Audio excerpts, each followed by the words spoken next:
Bonjour à tous, je vais vous faire une vidéo bilan de mes lectures de janvier et je vais aller très vite parce que à chaque fois j'ai un problème, la caméra plante, la batterie me lâche, mes voisines font du bruit ou alors il fait noir, bref. Donc là, ça y est, c'est la dernière fois que je la fais, promis. Alors, La malédiction de l'anneau d'or de Fred Bernard et François Roca chez Albin Michel Jeunesse. Comme vous voyez, c'est un très très beau livre. L'intérieur est tout aussi beau. On suit l'histoire de Cornelia, une jeune fille aveugle dans un orphelinat avec son amie Virginia, et elle va sauver la vie d'un corbeau. Et l'histoire va être racontée du point de vue de ce corbeau. J'en dis pas plus parce que c'est un album jeunesse, que ça va très vite à spoiler. On parle juste de l'importance de l'amitié et du fait de ne jamais se fier aux apparences et aux belles paroles surtout. Je pense que c'est assez clair. Autre point important, c'est que cet album, en plus d'être très beau, est accessible à n'importe quel âge. Je sais que c'est considéré comme du jeunesse, mais moi, honnêtement, un jeunesse comme ça, moi je le garde. Hein. Je ne donne pas un enfant, ça va pas. Enfin bref, je l'ai adoré. J'ai très très très très beau livre. Les chroniques sont sur le blog, bien évidemment, pour la plupart d'entre eux, puisque certains, les chroniques sont pas encore publiées. Enfin, elles sont prêtes, mais pas publiées. Merci chaudière de te mettre en route. Chaque fois que je tourne une vidéo, ma chaudière se met en route. Il faut que je tourne le matin en fait pour qu'elle fonctionne pas. Mais j'ai eu d'énormes problèmes aujourd'hui pour toi. Ensuite, Haruka, bien sûr. Haruki Murakami, Écoute le chant du vent, suivi de Flipper 1973. C'est ces deux premiers romans qui précèdent le roman La course aux moutons sauvages, que je n'ai pas. Il me manque 10 livres de cet auteur, mais je vais les acheter ou les emprunter, je ne sais pas encore. Alors Murakami, ses deux premiers romans, il explique comment il a écrit avant. Et quand j'ai commencé à lire ces romans, j'ai dit ah bah ça se ressent. La différence de style entre cette époque-là et maintenant, c'est radicalement différent. Et même entre les deux premiers, on sent déjà une différence de style aussi. Autant le premier, je l'ai beaucoup aimé, j'ai même vu des références à ces romans qui ont suivi, c'est assez dingue d'ailleurs. Autant Flipper 1973, j'ai eu plus de mal parce que l'histoire du Flipper, comment vous dire, je m'en fous un petit peu quoi. Bref, pour une entrée en matière de Murakami, je pense que ça peut être sympa, mais il faut pas oublier que le style a énormément évolué depuis. À vous de voir. Ensuite, j'ai lu Le dernier envol du papillon de Kan Takahama chez Glénat. On suit l'histoire de Kicho, une geisha très mystérieuse qui accepte tous les clients alors que normalement on est censé faire le tri. Et elle cache un énorme secret. Ce secret, quand je l'ai découvert, j'ai dit oula, c'est très beau, très très très très beau mon manga. J'ai mieux compris pourquoi mon libraire l'a reçu. Mon libraire normalement ne reçoit pas vraiment de manga, mais là pour le coup il avait reçu celui-là et je me suis dit lui quand il reçoit un manga c'est du bon. Donc j'ai pas hésité, je l'ai acheté et je le regrette pas du tout. En plus en termes de graphisme, c'est le graphisme en fait si vous lisez des mangas, vous en avez déjà vu des mangas écrits, enfin les cadres pour rappeler que c'est du passé en fait. Ça se passe, non, c'est un souvenir. Bah, c'est que dessiné de cette manière-là en fait, donc ça apporte encore une poésie, une beauté, quelque chose de particulier, une nostalgie aussi.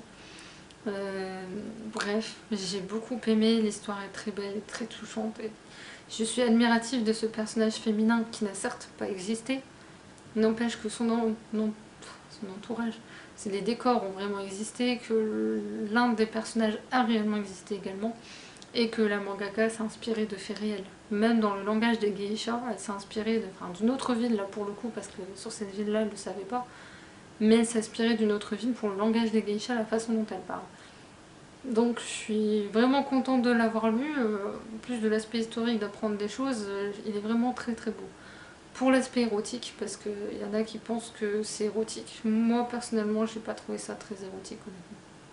Je veux dire, à part une scène où les amants sont habillés tous les deux en plus, ils sont encore habillés quoi. On sait ce qu'ils font, mais ils sont encore habillés.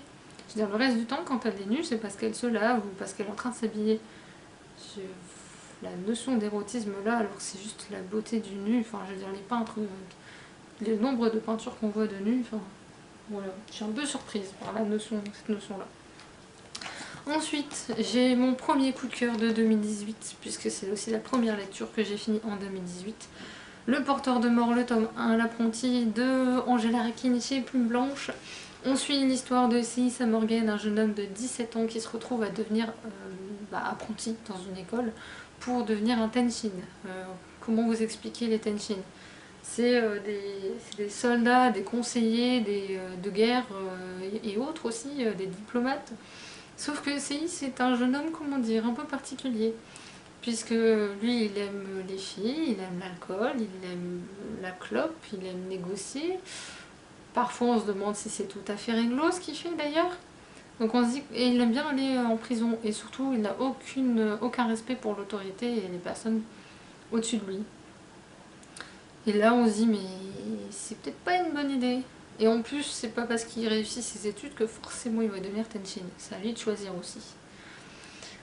Bref, rien que pour ça, c'est à lire. C'est original. C'est de la fantaisie comme j'en ai rarement lu. J'en ai même jamais lu de comme ça. Franchement, je vous la recommande, juste pour ça. Et en plus, le travail à l'intérieur est juste magnifique. Je veux dire, le travail éditorial de cette maison d'édition-là, à chaque fois me bluffe. Je suis toujours épatée. Alors bien sûr, comme une idiote, j'ai pas acheté la suite, donc je vais devoir patienter. J'ai en rapport avec le prologue et la fin, en fait, je vois pas encore le lien entre ces deux histoires parallèles. On suit également la vie de Naïs, la cousine de Séis. J'ai hâte de lire la suite parce que je pense que tous les personnages de cette saga, même les secondaires, nous réservent un lot de surprises. On est loin, très très loin d'en savoir beaucoup.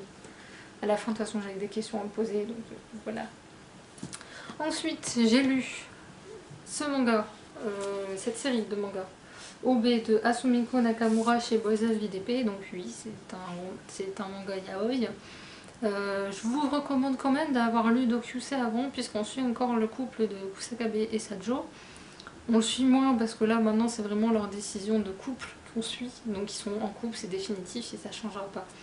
Par contre, on suit deux de leurs profs, Monsieur Arisaka et Monsieur Hara. Monsieur Hara, j'ai toujours du mal avec ce personnage, il n'y a rien à faire. Je le trouve bizarre. Alors là, maintenant, je le trouve plus intéressant, plus profond, mais voilà, j'ai pas envie d'en savoir plus. Et Monsieur Arisaka, par contre, m'a beaucoup touchée. Je me souvenais pas de ce personnage. Et je l'ai trouvé très touchant. Et du coup, ça m'a donné envie de refeuilleter la saga d'origine parce que je me suis dit, mais je me souviens pas de ce personnage. C'est un personnage vraiment touchant, émouvant, sensible. C'est rare d'en trouver des comme ça. À vous de voir. Moi, j'ai bien aimé, mais c'est pas exceptionnel, c'est pas indispensable. Ensuite, j'ai lu un livre, mais je ne l'ai plus. C'est ma mère qui l'a. Donc je vous le présenterai dans la prochaine vidéo. Par contre, ensuite, j'ai lu Ce que l'on voit en s'arrêtant de Hemin chez Decrescenzo Éditeur. Ce livre, celui qui ne l'a pas, celui qui ne l'achète pas, celui qui ne l'offre pas, je sais même pas quoi vous dire. Ruez-vous sur ce livre. S'il a été vendu à 2,5 millions d'exemplaires en Corée, c'est pas pour rien. Si je l'ai acheté, ce n'est pas pour rien. Si je l'ai aimé, adoré, bouffé en quelques heures, non, c'est pas bouffé, non. Le terme bouffé n'est pas bon. Je dirais plutôt que je l'ai dégusté en une demi-journée, même pas. Je l'ai juste adoré. Il est tellement rafraîchissant, ça fait du bien. Si vous voulez apporter la paix dans le monde, mais voilà. Il faut savoir que c'est un moine bouddhiste qui communique sur Twitter avec ses abonnés. Et il écrit des tweets d'une beauté qui apporte la paix, qui apporte la sagesse, qui apporte l'apaisement, la douceur, la poésie, la beauté. Je ne sais pas moi quel qualificatif vous donner, si ce n'est de le lire. Lisez ce livre, il est juste merveilleux. J'ai même laissé mon marque-page parce qu'il y a 2-3 citations que j'ai retenues vraiment, mais en sachant que les 3/4 sont à retenir. Les 3/4, quand je les dis, je dis mais c'est tellement vrai. Mais il faudrait que tout le monde le lise. Et honnêtement, il y a un passage sur les livres en plus où il dit mais lisez. Lisez ce que vous voulez, on s'en fout. Lisez. Lire change le regard que vous avez sur le monde. C'est tellement vrai. Je sais même pas comment vous convaincre pour le lire. J'ai l'impression de le sous-vendre ce livre. Il me paie pas de mine comme ça, mais... Je suis fascinée par le bouddhisme, c'est la manière de penser du bouddhisme. C'est pas la religion dont on parle, c'est la manière de penser, de voir les choses, de ressentir les choses. Par contre, je suis pas convaincue par les exercices qu'ils donnent sur les 2-3 dernières pages. C'est mon point de vue, hein, parce que c'est sous forme de mantra en fait, pour se donner confiance en soi, s'accepter, s'aimer soi-même, ce genre de choses. Et par contre, ce qui fait du bien, c'est que le titre correspond vraiment au ressenti qu'on a en le lisant. On arrête tout. On se vide la tête, on s'apaise, on réfléchit plus. On oublie le monde et c'est très très très bien. Voilà, c'est le livre que je recommanderais le plus là dans ce pavé. Cette pile. Ensuite j'ai lu Jungkook, l'escargot est lent mais il n'est jamais en retard. Donc c'est dans la continuité du précédent livre que je vous ai présenté. Mais ici c'est plus axé philosophie, c'est plus axé sur la nature, c'est plus axé sur des exercices aussi pour compenser tout ce qui est sentiment négatif. Pour les exercices, je les testerai bien parce qu'en plus, pour la blague, c'est que je l'ai lu et il y a un passage que j'ai lu, en fait, 1 heure avant, je m'étais disputée avec quelqu'un, enfin, du moins, personne ne m'expose la figure parce que moi je me suis un peu énervée, après j'ai arrêté, j'avais pas envie de me fatiguer. Et j'ai lu un passage justement là-dessus sur comment réagir face à une personne qui s'énerve. Et la citation est terminée par la phrase suivante: l'entêtement est une maladie de l'esprit. J'ai dit c'est beau. Et à la fin il y a un exercice aussi de méditation, de la vraie méditation, pas la méditation comme on m'a enseigné jusqu'à maintenant ou que ça ne marchait jamais. Là elle explique pourquoi la méditation ne marche pas parfois et comment faire pour que ça marche. J'ai voulu le tester hier mais le livre m'a tellement vidé la tête que du coup j'ai pas eu besoin d'exercice. Mais quand j'en avais besoin je l'essaierai. Parce que maintenant que j'ai une vraie méthode, ça peut être intéressant. Donc pour l'instant j'en ai fini avec mes lectures de janvier et là j'ai commencé Wonder de Hervé Palacio pour la simple et bonne raison qu'il passe dans ma vie au cinéma la semaine prochaine, donc comme ça il sera lu. Pour l'instant je suis complètement addicte de ce livre, mais alors franchement il est d'une beauté incroyable, j'adore, j'en raffole. Donc j'ai déjà lu 135 pages en 1 heure à peu près, donc c'est vous dire. Et sinon, alors ceux qui ont peur des pavés, éloignez-vous. Si vous voulez voir un peu, même moi je me fais peur, hein, c'est pour vous dire. Gaijin de James Clavell, vous avez vu cette pavasse? J'ai lu, pour l'instant, ça. 82 pages. Je pensais que c'était 84, non 82, je suis trop optimiste. Donc voilà. Qu'en dire de plus? En fait c'est pour ça que je parlais du manga là tout à l'heure, je dit que je vous en reparlerai parce que on a la même période historique à peu près je crois, et qu'en plus un peu plus tard je pense que le manga, parce que les Hollandais sont déjà implantés apparemment, et on parle des Hollandais justement dans le manga également, du quartier hollandais. Donc ce livre là, alors si mon parrain passe par ici, coucou, je te frapperai avec la prochaine fois, c'est à cause de toi si j'ai acheté en occasion.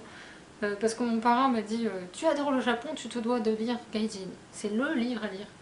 Pour le moment, j'ai du mal, beaucoup de mal. Premier chapitre, j'ai cru que j'allais le détester. Deuxième, j'ai dit bon, on va peut-être lui laisser une chance. Troisième chapitre, j'ai dit bon, ça a l'air d'aller. Quatrième, je suis pas encore convaincue, mais ça va mieux. On va dire que ça va mieux. Mais je suis pas pour l'instant convaincue. J'ai l'impression que tous les personnages sont plus pourris les uns que les autres. On parle pas de l'aspect, de la beauté des choses, on parle pas de ce que j'aime lire en roman en fait. Donc et il n'y a pas de respect en plus des... Je trouve ça très stéréotypé pour le moment dans le sens où... Alors après j'ai lu 80 pages sur les 1200. Hein. Mais je trouve ça très stéréotypé dans le sens où les étrangers sont très... Ouais, t'as vu les japonais, comment ils se comportent, ils essaient même pas de comprendre la culture japonaise. Alors ça c'est la barrière de la langue, mais ils n'essaient même pas. Après les japonais de leur côté, c'est ouais, on veut pas des étrangers, et certains disent bah si, finalement c'est pas si mal, enfin bref. Après il y a de tout, c'est pour montrer que l'humain il y a vraiment de tout, mais j'ai du mal. Et puis après il y a des chapitres où ça parle des affaires, de comment négocier ci, ça, et ça m'a cassé la tête. Pour lire 15 pages, donc un chapitre c'est 15 pages, c'est pas énorme. Hein. J'ai l'impression d'en lire 4, donc bon.